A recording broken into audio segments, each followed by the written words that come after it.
ರಸ್ತೆ ಸಂಪರ್ಕ ಕಳೆದುಕೊಂಡ ಕುಂಡಲ್ ಗ್ರಾಮದ ಜನರು. ನದಿ ದಾಟಿ ಪರೀಕ್ಷೆ ಬರೆದ ವಿದ್ಯಾರ್ಥಿನಿಗೆ ಸ್ಪಂದಿಸಿದ ತಾಲೂಕಾಡಳಿತ.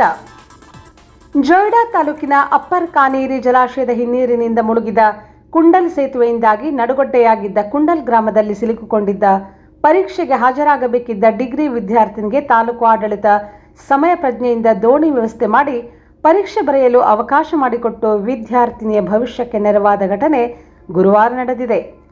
ಕುಂಡಲ್ ಗ್ರಾಮದ ಪವಿತ್ರ ರಮೇಶ್ ವೇಳಿಪ್ ಎಂಬ ವಿದ್ಯಾರ್ಥಿನಿ BA ದ್ವಿತೀಯ ವರ್ಷದ ಪರೀಕ್ಷೆಯನ್ನು ಶುಕ್ರವಾರ ಕಾರವಾರ ಜಿಲ್ಲಾ ಕೇಂದ್ರದಲ್ಲಿ ಬರೆಯಬೇಕಿತ್ತು.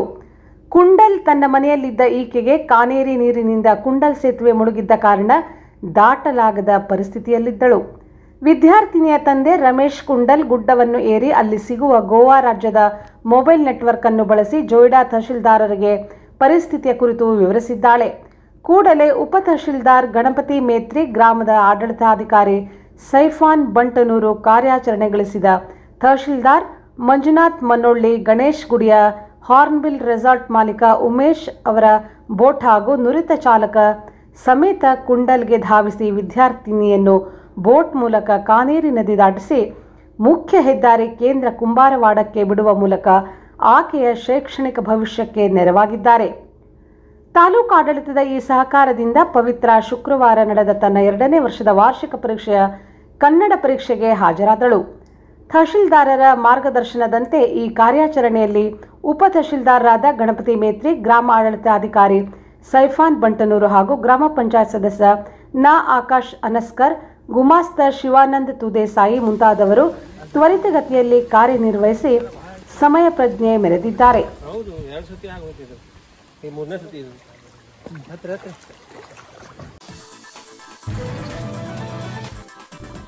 ಗುರುಪೂರ್ಣಿಮೆಯ ಅಂಗವಾಗಿ ತಂದೆ ತಾಯಿಗೆ ಪಾದಪೂಜೆ ಮಾಡಿದ ಮಕ್ಕಳು. ಕಾರವಾರ ತಾಲೂಕಿನ ಸದಾಶಿವಗಡ ಸ್ವಾಮಿ ವಿವೇಕಾನಂದ ಮಠದಲ್ಲಿ ಸನಾತನ ಸ್ವರಾಜ್ಯ ಸಂಘದ ವತಿಯಿಂದ ಕಳೆದ ದಿನಗಳ ಹಿಂದೆ ಗುರುಪೂರ್ಣಿಮೆಯ ಅಂಗವಾಗಿ ತಂದೆ ತಾಯಿಯವರನ್ನು ಮಕ್ಕಳು ಪೂಜಿಸಿ ಸತ್ಕರಿಸಿದ ಸುಸಂಸ್ಕೃತ ಕಾರ್ಯಕ್ರಮ ನೆರವೇರಿತು. ಮಕ್ಕಳು ತಮ್ಮ ತಂದೆ ತಾಯಿಯನ್ನು ಆಸನದಲ್ಲಿ ಕುಳ್ಳಿಸಿ ಅವರ ಪಾದಕ್ಕೆ ನೀರು ಹಾಕಿ ಗಂಧ ಕುಂಕುಮ ಹಚ್ಚಿ ಹೂವನ್ನು ಅರ್ಪಿಸಿ ಆರತಿ ಬೆಳಗಿಸಿದರು. ತಂದೆ ತಾಯಂದಿರು ಮಕ್ಕಳನ್ನು ಆಶೀರ್ವದಿಸಿದರು. ಈ ಸಮಾರಂಭದಲ್ಲಿ ಪುಟ್ಟ ಮಕ್ಕಳು ಬಂದು ಈ ಕಾರ್ಯಕ್ರಮವನ್ನು ವೀಕ್ಷಿಸಿ ಹಿಂದೂ ಸಂಸ್ಕೃತಿಯ ಪದ್ಧತಿಯನ್ನು ಅವಲೋಕಿಸಿದರು. ಪುಟ್ಟ ಮಕ್ಕಳು ಶ್ಲೋಕ ಹೇಳಿದರು. ಇವತ್ತಿನ ದಿನಗಳಲ್ಲಿ ತಂದೆ ತಾಯಂದಿರನ್ನು ಅನಾಥಾಶ್ರಮಕ್ಕೆ ಸೇರಿಸುವ ಸಂದರ್ಭದಲ್ಲಿ ಇಂತಹ ವಿಶೇಷ ಸುಸಂಸ್ಕೃತ ಕಾರ್ಯಕ್ರಮ ಇತರರಿಗೆ ಪ್ರೇರಣೆ ಆಗಲಿದೆ.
ಜಿಲ್ಲಾ ಪೊಲೀಸ್ ಇಲಾಖೆಯಲ್ಲಿ ಸೇವೆ ಸಲ್ಲಿಸಿ ನಿವೃತ್ತಿ ಹೊಂದಿದ್ದ ಸಿಬ್ಬಂದಿಗಳಿಗೆ ಸನ್ಮಾನದ ಶುಭ ಹಾರೈಕೆ. ಜುಲೈ 31ರ ಗುರುವಾರ ಜಿಲ್ಲಾ ಪೊಲೀಸ್ ಕಚೇರಿಯ ಸಭಾಂಗಣದಲ್ಲಿ ಉತ್ತರ ಕನ್ನಡ ಜಿಲ್ಲಾ ಪೊಲೀಸ್ ಇಲಾಖೆಯಲ್ಲಿ ಸುದೀರ್ಘ ಸೇವೆಯನ್ನು ಸಲ್ಲಿಸಿ ನಿವೃತ್ತಿ ಹೊಂದಿದ PSI Shri Shyam Vasudev Pavaskar, ASI Shri ಪುಡ್ಡೇಗೌಡ Sheenappa, ASI Shri Narayana Govind Shirali, Shri Krishnanand Prabhakar Naik ದ್ವಿತೀಯ ದರ್ಜೆಯ ಸಹಾಯಕರವರನ್ನು ಸನ್ಮಾನಿಸಿ ನೆನಪಿನ ಕಾಣಿಕೆಯನ್ನು ನೀಡಿ ನಿವೃತ್ತಿ ಜೀವನ ಸುಖಕರವಾಗಿರಲಿ ಎಂದು ಉತ್ತರ ಕನ್ನಡ ಜಿಲ್ಲಾ ಪೊಲೀಸ್ ಇಲಾಖೆ ವತಿಯಿಂದ ಶುಭ ಹಾರೈಸಲಾಯಿತು.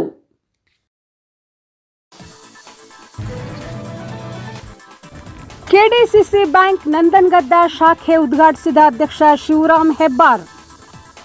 104 ವರ್ಷದ ಸುದೀರ್ಘ ಇತಿಹಾಸ ಹೊಂದಿರುವ ಕೆಡಿಸಿಸಿ ಬ್ಯಾಂಕು ನಷ್ಟ ಕಾಣದೆ ಲಾಭದಲ್ಲಿ ಮುನ್ನಡೆದ ಬ್ಯಾಂಕ್ ಆಗಿದ್ದು ಅತಿ ಹೆಚ್ಚು ಶಾಖೆ ಹೊಂದಿರುವ ರಾಜ್ಯದ 2ನೇ ಬ್ಯಾಂಕ್ ಎಂಬ ಗರಿಮೆ ಹೊಂದಿದೆ.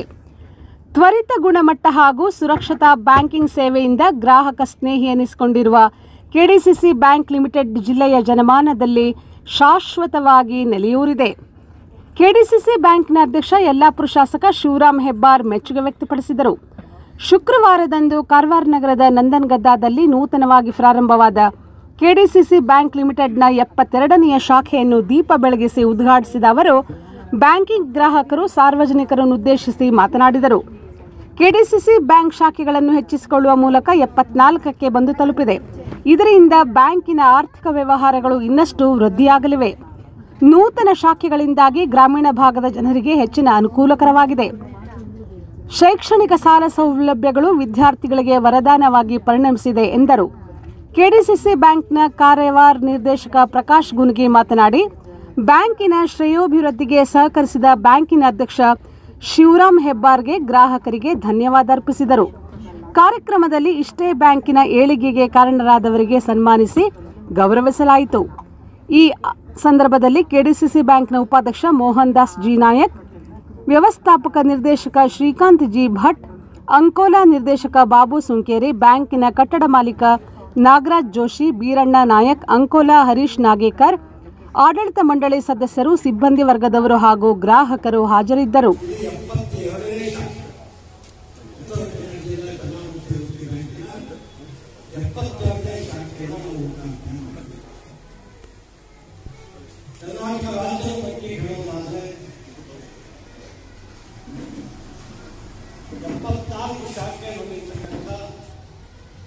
ನಿಮ್ಮ ಜಿಲ್ಲಾಧಿಕಾರಿ ಬ್ಯಾಂಕು ನಮ್ಮದು ಮಾತ್ರ ಅಲ್ಲ, ಉತ್ತರ ಪ್ರದೇಶಕ್ಕೆ ಬದುಕಿಗೆ ಶಕ್ತಿಯನ್ನು ಕೊಟ್ಟಿರ್ತಕ್ಕಂಥ ಬ್ಯಾಂಕು. ಕರ್ನಾಟಕ ರಾಜ್ಯದಲ್ಲಿ ಅತಿ ಹೆಚ್ಚು ಶಾಖೆ ಹೊಂದಿರತಕ್ಕಂಥ 2ನೇ ಬ್ಯಾಂಕ್. 104 ವರ್ಷ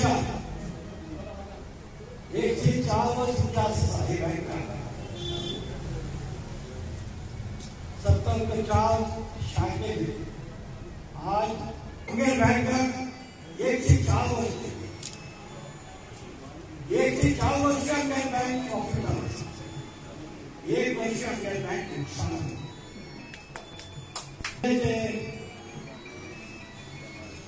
लोग विश्वास करके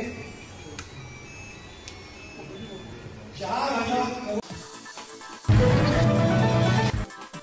ಅವೈಜ್ಞಾನಿಕ ರಸ್ತೆ ಕೆಲಸವೇ ಶಿರೂರು ಅವಘಡಕ್ಕೆ ಕಾರಣವೆಂದು ಸದನದಲ್ಲಿ ಒಪ್ಪಿಕೊಂಡ ಸಂಸದ ಕಾಗೇರಿ.